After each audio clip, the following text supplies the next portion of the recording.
अब छोलिया हो या लोबिया, सफेद चने या काले चने, सब कुछ मजेदार बने। MDH।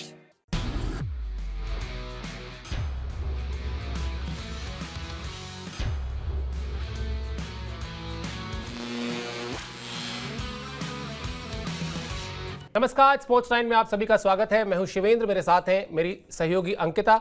और आईपीएल में अब वो सब कुछ देखने को मिल रहा है जो एक्सपेक्टेड नहीं था। मुंबई की टीम लगातार जीतती आ रही थी, जीत का छक्का लगा चुकी थी, उसको हार का सामना करना पड़ा।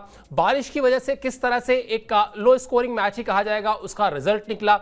आज कौन सा मैच होने वाला है, आज किस टीम को जीत जरूरी है अगर वो प्लेऑफ की रेस में बनी रहना चाहती है, तो ये सब बात करेंगे इस शो पर। साथ ही साथ प्लेइंग 11 और हमेशा की तरह पिच रिपोर्ट भी आपको बताएंगे। लेकिन सबसे पहले अपडेट से शुरुआत करते हैं। अपडेट ये है कि आईपीएल का आज 57वां मैच खेला जाएगा, यानी 57th मैच जो है वो आज खेला जाएगा। और यह मुकाबला होगा कोलकाता और चेन्नई के बीच। कोलकाता की टीम पॉइंट टेबल में 6ठे नंबर पर है, चेन्नई की टीम पॉइंट टेबल में 10वें नंबर पर है। प्लेऑफ की रेस में बने रहने के लिए केकेआर को चाहिए जीत, बल्कि कहना चाहिए कि केकेआर को चाहिए हर हालत में जीत। और यही मेरे ख्याल से सबसे ज्यादा क्यूरियोसिटी भी होगी कोलकाता के फैंस की, और खासतौर पर डिफेंडिंग चैंपियन टीम है अंकिता केकेआर। और सबसे बड़ी चीज यह है कि जब आपके पास 2024 की फाइनलिस्ट में से एक टीम ऑलरेडी बाहर हो चुकी हो, यानी हैदराबाद की टीम ऑलरेडी प्लेऑफ की रेस से बाहर हो चुकी है, तब कोलकाता से और ज्यादा एक्सपेक्टेशन होती है कि भाई आप चैंपियन हैं, कम से कम प्लेऑफ में तो जाइए, कम से कम वो टॉप 4 टीम में तो बने रहिए।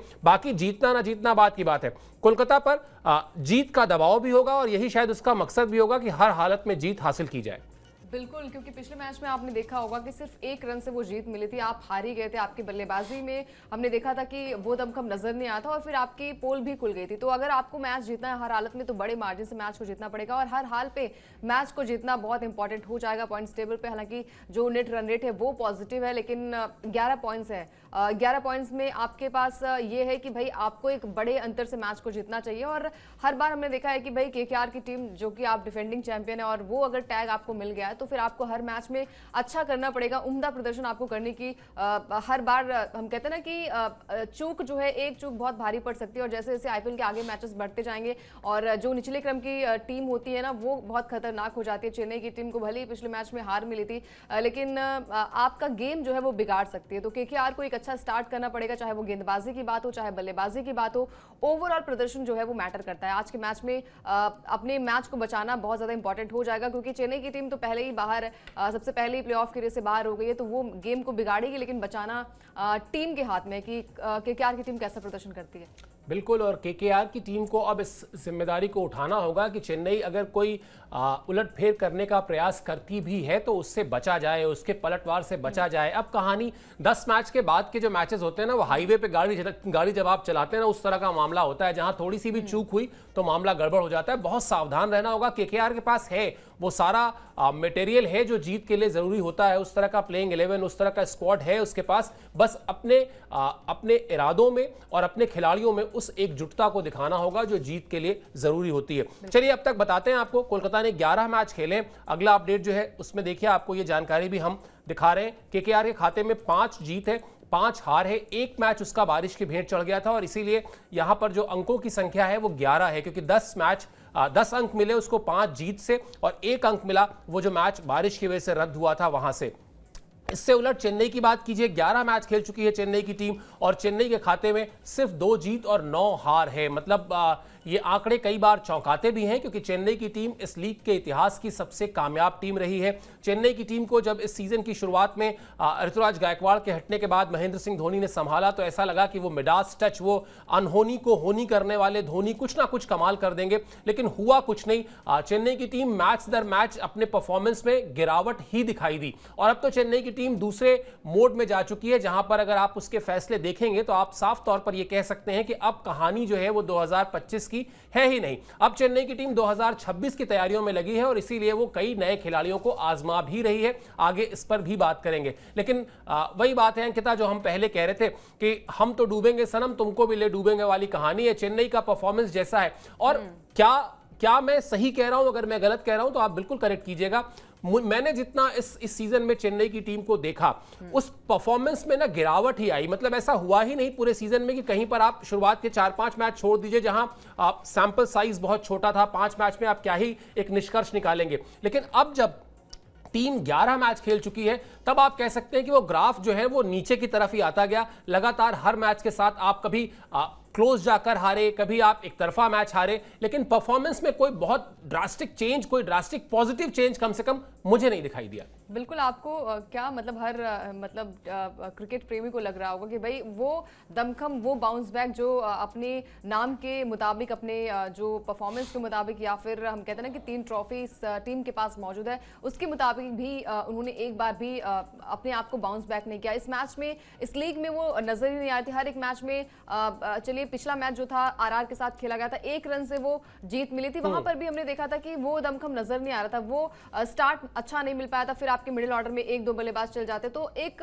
हम कहते हैं ना कि भरोसा, ट्रस्ट जो है वो किसी एक प्लेयर्स पर बन ही नहीं पा रहा है। स्टार्ट अगर आपको अच्छा नहीं मिलेगा तो डेफिनेटली आपकी टीम कोलैप्स हो जाएगी, और केकेआर के साथ वही हो रहा है। तुक्के में अगर आप मैच को जीतते हैं, 1 रन से आप मैच को जीतते हैं, तो मेरे हिसाब से वो टीम गेम नहीं होता है, वो आपका लक भी होता है कि भाई उस दिन आपका लक था तो आप चल गए। अदरवाइज अगर ओवरऑल प्रदर्शन की बात करें तो स्टार्टिंग में जैसा खूंखार बल्लेबाजी और गेंदबाजी जो है वो केकेआर की हमने 2024 में देखी, वो गेंदबाजी, बल्लेबाजी और वो पूरी टीम यूनिट जो है वो नजर नहीं आ रही है, वो दमखम देखने को नहीं मिल रहा है। और इसीलिए केकेआर की टीम कोलैप्स हुई है, क्योंकि जब उनका टॉप ऑर्डर नहीं चलेगा, जो सबसे बड़े तुरुप के होते हैं। अभी तक हमने हैदराबाद के लिए भी वही देखा कि भाई 2024 में ट्रेविस हेड, अभिषेक का तूफान आया था, और 2025 में यही 2 खिलाड़ियों का प्रदर्शन जो है वो अगर मैच में नहीं चला तो मैच का रुख ही बदल गया था। टीम जो है वो कोलैप्स हो गई थी, और हमने देखा भी है कि भाई प्लेऑफ के रेस से बाहर हो गई है। तो अगर आप अच्छा प्रदर्शन नहीं करेंगे, स्टार्ट अच्छा नहीं मिल पाएगा, तो आपकी टीम जो है वो कहीं ना कहीं बाहर जाएगी, और ये आप ही डिसाइड कर पाएंगे कि आपको कितनी अपनी बल्लेबाजी में दमखम दिखाना है, बल्लेबाजी के साथ साथ गेंदबाजी में,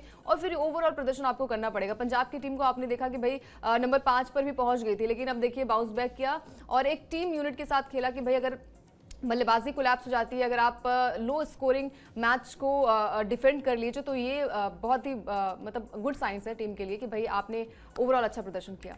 बिल्कुल, और आपको बहुत बेहतर तरीके से बैक करना होता है। अगर बल्लेबाजी किसी मैच में नहीं चली तो गेंदबाजों को जिम्मेदारी उठानी पड़ती है, और अगर गेंदबाजी नहीं चली तो बल्लेबाजों को जिम्मेदारी उठानी पड़ती है। यही टीम गेम भी है, और इसीलिए जो टीमें टॉप में आपको नजर आ रही हैं पॉइंट टेबल में, उसमें अगर आप थोड़ा सा उनके खेल का एनालिसिस करेंगे तो आप पाएंगे कि वहां बल्लेबाज और गेंदबाज जो यूनिट है उनका, वो एक दूसरे को बहुत वेल सपोर्ट करता है, एक दूसरे को बहुत अच्छी तरह संभालता है जरूरत पड़ने पर। और यही कहानी जो है सफलता की है भी इस खेल में, खासतौर पर टीम गेम में। चलिए रिकॉर्ड बुक की तरफ चलते हैं। चेन्नई के फैंस के लिए थोड़ी सी राहत की खबर वहां पर है, हालांकि प्लेऑफ की रेस से बाहर है टीम, अच्छा परफॉर्मेंस नहीं रहा है जिस पर हम लगातार बात कर रहे हैं। लेकिन इससे पहले के अगर रिकॉर्ड बुक में अगर आप जाएंगे, आज के मैच के पहले के अगर आप आंकड़े को देखेंगे तो वहां चेन्नई का मामला भारी है।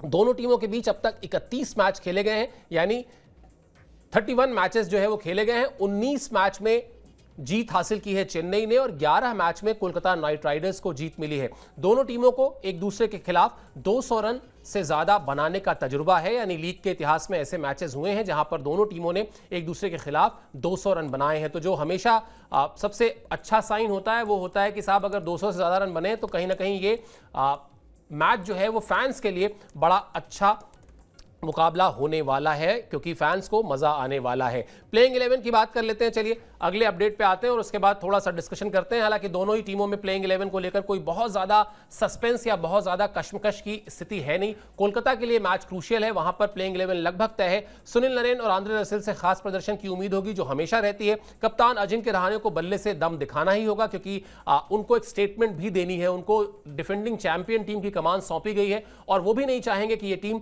खराब खेले और टॉप 4 में ना रहे, ताकि उनकी कप्तानी पर किसी तरह का सवाल उठे। रिंकू सिंह, वेंकटेश अय्यर, ये सारे अनुभवी खिलाड़ी हैं T20 फॉर्मेट के, इनको भी अपना अपना रोल अच्छी तरह निभाना होगा। वरुण चक्रवर्ती, वैभव अरोड़ा और हर्षित राणा के जिम्मे जो है वो गेंदबाजी होगी। बड़ी ही सॉर्टेड टीम दिखती है अंकिता। अगर अच्छा, हालांकि किसी भी खेल में नतीजे के आने के बाद तारीफ करना या कमी निकालना, ये बड़ा रिजल्ट ओरिएंटेड होता है। आप जीत गए तो आपकी तारीफ होती है, आप हार गए तो आपकी कमियां निकाली जाती हैं। कई बार हम ये नहीं देखते कि टीम कैसा खेली या टीम का इंटेंट क्या था। इसी तरह से अगर बात की जाए तो अभी जीत और हार से अलग अगर वैसे कोलकाता की टीम देखी जाए या कोलकाता का प्लेइंग 11 देखा जाए तो बड़ा सॉर्टेड प्लेइंग 11 है। मतलब एक T20 मैच को जीतने के लिए आपको जो जो चाहिए, अच्छे गेंदबाज चाहिए, मिडिल ऑर्डर में कुछ ऐसे अनुभवी बल्लेबाज चाहिए जो पारी को संभालें, और ऊपर की तरफ टॉप ऑर्डर में आपको चाहिए एक ऐसा बल्लेबाज जो हर तरफ मैदान के शॉट्स खेलने की काबिलियत रखता हो। अब अगर इन तीनों कसौटियों पर आप टीम को मतलब परखेंगे तो आप पाएंगे कि कोलकाता के पास वो सब कुछ है जो जीत के लिए चाहिए होता है, लेकिन वो मैदान पर देखने को नहीं मिल रहा है। तो जैसे आपने कहा कि क्यों नहीं नजर आ रही है, अगर आप 2023 का वर्ल्ड कप उठाकर देख लीजिए, हर एक डिपार्टमेंट में टीम इंडिया ने बहुत ही बेहतर प्रदर्शन किया था और बाद में टीम हार गई। उसके बावजूद भी टीम ने की तरफ से और जो फैंस थे उन्होंने कहा कि आपने दिल जीता, आपने बहुत बढ़िया क्रिकेट खेला। तो आपकी टीम में वो दमखम होना चाहिए। जैसे कि हमने कहा कि पंजाब की टीम को आप देख लीजिए, उनकी गेंदबाजी, उनकी बल्लेबाजी, ओवरऑल प्रदर्शन काफी बेहतरीन जो है वो टीम का देखने को मिला। और टॉप ऑर्डर की बात करें तो गुजरात का आप टॉप ऑर्डर उठाकर देख लीजिए, वहां पर भी छोटे छोटे रन जो होते हैं ना वो उनके टॉप ऑर्डर बल्लेबाज बना देते हैं, जो कि मिडिल ऑर्डर की बल्लेबाजी में वो भार नजर नहीं आता, वो खुलकर बल्लेबाजी करते हैं उनकी टीम के लिए। तो ऐसा ही केकेआर के लिए करना पड़ेगा जो कि डिफेंडिंग चैंपियन है। आपने 2024 में ऐसा किया है, इससे पहले गौतम गंभीर की कप्तानी में आपने ट्रॉफी जीती है। तो ये दमखम जो है वो केकेआर की टीम में है और केकेआर की टीम जो है पूरी तरीके से बैलेंस है। और हमने देखा है कि भाई चाहे वो चेन्नई की टीम को आप उठाकर देख लीजिए, चाहे वो हैदराबाद की टीम को उठाकर देख लीजिए, अगर आप नाम देखेंगे तो आप पाएंगे कि भाई वो कैलिबर है वो पोटेंशियल टीम के बल्लेबाजों और गेंदबाजों में। लेकिन ग्राउंड पे कैसा आपका प्रदर्शन रहता है वो सबसे ज्यादा जरूरी होता है। पेशेंस लेवल जो है वो सबसे ज्यादा जरूरी होता है कि भाई आप मैदान पर किस तरीके से बल्लेबाजी और गेंदबाजी करेंगे, जो कि शायद प्रेशर बहुत ज्यादा हो रहा है क्योंकि जैसे जैसे मैच आगे बढ़ेंगे आपके लिए एक एक पॉइंट जो है, एक एक मैच जीतना बहुत ज्यादा रोचक हो जाता है। और जैसे कि हमने हर एक मैच में देखा कि पिछले मैच में भी केकेआर की टीम हार रही थी, लेकिन वही है कि एक रन से आपने मैच को जीता, किस्मत ने आपका साथ दिया। बट अभी तक वो जैसे हम बात कर रहे थे कि कहा जाए कि भाई नाम तो बड़े बड़े हैं, लेकिन अभी तक वो नाम बड़े जो है वो दर्शन जो है वो छोटे ही नजर आ रहे हैं।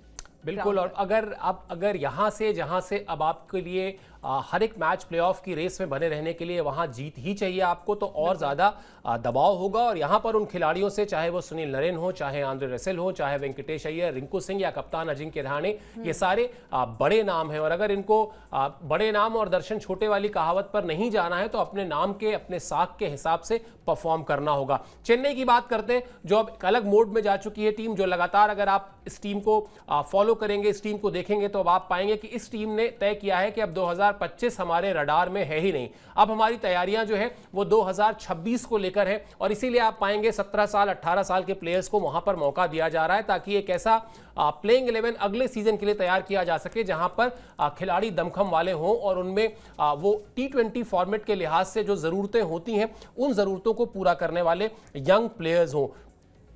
कहानी इसीलिए है कि अगले सीजन की तैयारियों के मद्देनजर सीएसके का जो फैसला है उसमें चाहे आप शेख रशीद की बात कर लें, चाहे आयुष महात्रे की बात कर लें, चाहे अंशुल कंबोज को नाम ले लें, ये सारे खिलाड़ी ऐसे हैं जिनको मौका दिया गया है। और आज के मैच में भी उर्विल पटेल नाम के खिलाड़ी हैं जिनको मौका मिल सकता है। इनको अभी तक डेब्यू नहीं कराया गया है, लेकिन ये टीम में रखे गए हैं। और जिस तरह की सोच के साथ, जिस तरह की अप्रोच के साथ चेन्नई ने पिछले कुछ मैचेस में नए खिलाड़ियों को मौका दिया है, वहां पर माना जा रहा है कि उर्विल पटेल को आज मौका मिल सकता है। पाथिराना, खलील अहमद, सैम करन के लिए जिम्मेदारी संभालने की, गेंदबाजी संभालने की जिम्मेदारी होगी उनके पास। ये भी चेन्नई का एक मतलब प्रूवन सारे प्लेयर्स हैं, अच्छे प्लेयर्स हैं बॉलिंग में, लेकिन वो अभी तक उस तरह से क्लिक नहीं किए हैं जो कहानी इस टीम की नाकामी की वजह भी बनी है। मेरे ख्याल से ये अप्रोच ठीक भी है अंकिता। अगर आप जानते हैं कि 2025 में अब कुछ नहीं हो सकता है और 2026 के लिहाज से भी अगर आप देखें तो इस टीम को एक समय तो डैडी आर्मी कहा ही जाता था ना भाई। चाहे आप धोनी की बात कर लें, जडेजा की बात कर लें, आर अश्विन की बात कर लें, बड़े एजेड प्लेयर्स हैं जो अब अपने करियर के आखिरी दौर में है। मतलब वो एक सीजन खेलेंगे, आधा सीजन खेलेंगे, ये मैं भी नहीं जानता, आप भी नहीं जानते, और शायद चेन्नई के टीम मैनेजमेंट को भी नहीं पता है कि ये प्लेयर्स कब कह देंगे कि नहीं साहब अब हमें नहीं खेलना है। ऐसे में आपको एक बेंच स्ट्रेंथ तैयार करनी होगी। और इस सीजन में जितने खिलाड़ियों का हमने नाम लिया, चाहे वो शेख रशीद हो, आयुष महात्रे हो, अंशुल कंबोज हो, या फिर अभी उर्विल पटेल का नाम भी आ रहा है, आप तैयारी 2026 की करना शुरू कर चुके हैं। ये इस अप्रोच से, इस रणनीति से साफ दिखाई दे रहा है। अब देखिए चेन्नई के फैंस तो यही चाह रहे होंगे कि भाई अब ये 12वां मुकाबला है, यानी कि 3 मैच अभी भी बचे हुए हैं, उस मैच में आप अच्छा प्रदर्शन करें, बल्लेबाजी आपकी अच्छी और फेयरलेस आप क्रिकेट खेलें। जैसे अभी हम बात कर रहे थे कि भाई अगले साल के लिए प्रिपरेशन जो है वो तैयार सीएसके ने कर दी है, यानी कि हमने देखा भी है कि भाई 20 से ज़्यादा प्लेयर्स का जो है वो टीम में शामिल किए गए। आयुष ने बेहतरीन बल्लेबाजी की पिछले मैच में आरसीबी के खिलाफ, उन्होंने एक बेहतरीन बल्लेबाजी की और वो दमखम दिखाया कि भाई उनमें भी भले ही वो युवा खिलाड़ी है लेकिन उनमें भी वो दमखम नजर आ रहा है, वो भी बल्लेबाजी अच्छी कर लेते। तो अब आपके पास कुछ बचा नहीं है, अब आपको बस अच्छा प्रदर्शन करना है और अच्छे प्रदर्शन के साथ टीम का गेम, जो बाकी की टीम है उनका आपको थोड़ा सा गेम बिगाड़ना है। प्लेऑफ की रेस जो है, जो निचले क्रम की टीम होती है ना, वो खेल बिगाड़ती है और उस खेल बिगाड़ने में हम कहते हैं चेन्नई पिछले मैच में ये लग रहा था कि भाई आरसीबी के खिलाफ जो मैच है क्या वहां पर वो गेम बिगाड़ेगी आरसीबी का, लेकिन वो भी मैच बहुत ही क्लोज गया था। उस मैच को जो है वो आरसीबी ने अपने नाम किया था। अब फैंस भी यही चाहेंगे कि भाई अब तो पाने और खोने के लिए कुछ है नहीं, बस अपने जो नाम, जब हम कहते हैं ना कि 5 ट्रॉफियां आपके पास है, एमएस धोनी आपकी टीम में है, तो बस आप अच्छी बल्लेबाजी और गेंदबाजी करिए और किसी तरीके से फैंस को खुश करिए। बाकी फ्यूचर आप अच्छा ही चाहेंगे, कोई भी टीम चाहेगी कि उनकी टीम एक बैलेंस टीम हो। बाकी आज के मैच में सबसे ज़्यादा जो नज़रें होंगी वो एमएस धोनी पर ही होंगी कि किस तरीके से वो बल्लेबाजी करते हैं और फैंस की भी यही दरकार होगी। बिल्कुल, मतलब वो यही हो सकता है कि अब जख्म पर मरहम लगाने वाली बात ही हो सकती है फैंस के, क्योंकि जो परफॉर्मेंस रहा है इस पूरे सीजन में वो तो बहुत ही तकलीफ देने वाला रहा है चेन्नई के हार्डकोर फैंस के लिए। अब अगर टीम अच्छा करे और जैसा अंकिता ने कहा महेंद्र सिंह धोनी कोई एक करिश्माई पारी खेल दें, कोई एक अच्छी पारी खेल दें, तो थोड़ा सा एक राहत की सांस लेंगे फैंस, वरना अच्छा तो उनके लिए कुछ भी नहीं हुआ है। चलिए पिच क्या कहती है ये भी फटाफट आपको बताते हैं कि पिच पर बल्लेबाजी करना जो है पहले वो फायदेमंद रहने वाला है आज के मैच में। ये ऐसा वहां के इस साल के जो मैचेस हुए हैं उनका रिजल्ट ये बताता है। 5 में से 4 मैच में पहले बल्लेबाजी करने वाली टीम जीती है। इस पिच पर पहली पारी का औसत स्कोर जो है वो 203 रन रहा है। थोड़ी देर पहले हमने आपको बताया था कि इन दोनों ही टीमों ने यानी कोलकाता और चेन्नई ने एक दूसरे के खिलाफ 200 रन बनाए भी हैं, 200 से ज्यादा रन बनाए भी हैं और प्लस पिच का भी सपोर्ट है। तो इसलिए शायद ये कहा जा सकता है कि फैंस के लिए पैसा वसूल मैच होगा और वहां पर अगर चेन्नई की टीम कुछ अच्छा करती है, धोनी कुछ अच्छा करते हैं, तो उनके लिए एक जख्म पर मरहम वाली कहानी होगी और कुछ कम से कम अंत भला तो सब भला की कहावत पर कुछ तो जाएगा, कुछ तो चेन्नई के फैंस को भी मिलेगा, वरना वो इस सीजन में अपने आप को बड़ा ही ठगा हुआ महसूस कर रहे हो, क्योंकि जिस तरह की परफॉर्मेंस टीम की रही है उस पर कोई खुशियां तो कतई मना नहीं सकता है।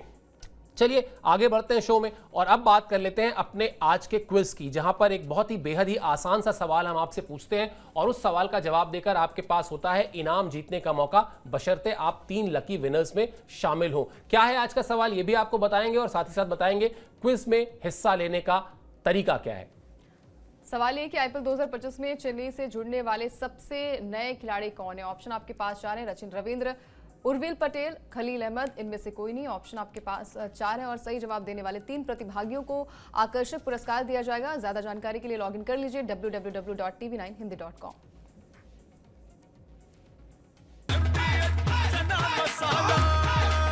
अब छोलिया हो या लोबिया, सफेद चने या काले चने, सब कुछ मजेदार बने। MDH